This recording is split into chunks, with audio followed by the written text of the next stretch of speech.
It's been a lot of talking since Showtime basically ended up in the predicament that they're in right now.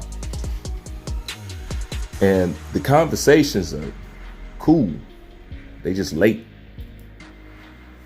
It's no point. But as you know, Oscar De La Hoya and Terrence Crawford exchanged words. Oscar is still talking about boxers being, up under somebody and they need representation and stuff like that and all this other stuff. And Terrence Crawford say, that's exactly what I'm talking about. Are we in this position because of the way y'all ran it? So why are we going to put it back in your hands? That's common sense right there. But more importantly than that, you had an entire industry that completely and utterly ignored their fan base and what they wanted and still continued to get paid. Did you think that was going to last forever? You think there's not a side effect to that? Boxing wasn't in a position to treat its fans like that in the first place, but they did anyway. And to be honest, Al Heyman came in and made the shit worse. He gave you a backhand on top of it. It's cool, it was good for the fighters. I like to see that. But what did it do in the long run? This. And Terrence Crawford is right. They don't need to run it no more. But at the same time, these boxers don't want independence like Terrence Crawford wanted.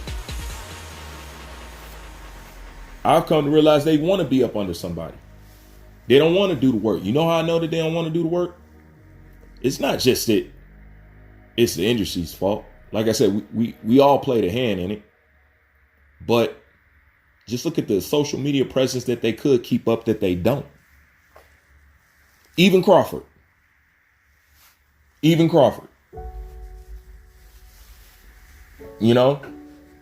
that cost them nothing.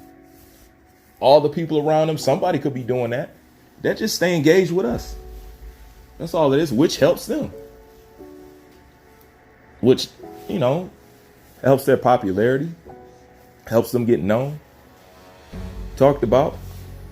It all comes full circle. But at this point, to be looking around saying, we need to do this and we need to come together and this, it's too late now. It's too late, unfortunately. But you had one guy who had all the biggest names in the sports. We can give him that. And when you don't use those pieces properly, and boxing already as small as it is, what do you think is going to happen? And the worst thing that could have happened is that fans had something to weigh against. And you know what they had to weigh it against? UFC. We watch UFC get everything they want and more. If anything, I would say they're a little bit at a fault of not marinating some fights. You know what I'm saying? But they get everything that they want. So they got a sport to compare it against now. They can see what you're not doing. Now do you understand why the little guys in boxing, the few men that do something in boxing, do you see why they demonized? Do you see why they're attacked? Do you see why the suckers are promoted now? Do you get what I've been preaching and kicking now? Look, the sport's gonna continue. There's a lot of value in the PBC fighters, and maybe with a different network, if that happens, maybe continuing with Showtime. But I think, look, somebody will be there to capitalize on this momentum. Hopefully, it'll be us. In a waiting game, sharing our doubts, feeling the pain, looking out from our towers, we search in vain.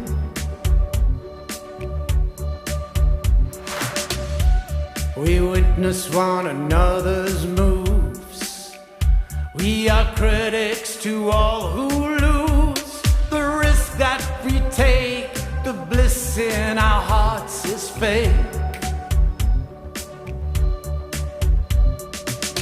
We've reached the point where we're